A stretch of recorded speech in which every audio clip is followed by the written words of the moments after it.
A local company named ByteMail requested our help to build a package sorting machine.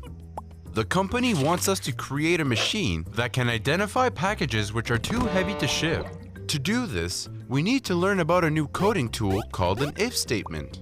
An if statement is a coding instruction that changes the flow of our program. Imagine a machine with one entrance and two exits. As the package enters the machine, it processes a logical expression known as a condition. In our example, the condition checks if the package is too heavy.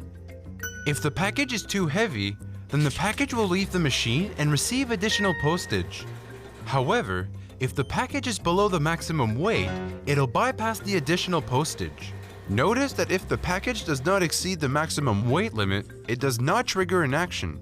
However, if the package exceeds the weight limit, it triggers an action. An if statement works the same way.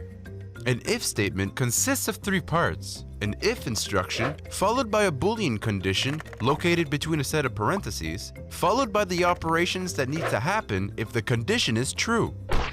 Two curly braces always enclose these operations. In our example, the condition is what evaluates the weight of the package and determines which direction the package will go. The operation, in this case, is the console.log instruction surrounded by two curly braces. If the condition is met, it will trigger the operation. What about the case when the package bypasses the operation? Do we need to write code to allow the package to continue on to shipping? No.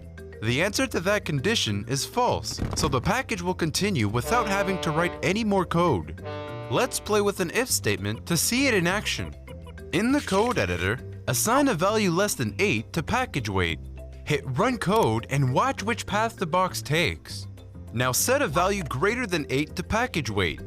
Hit run code again and notice the difference.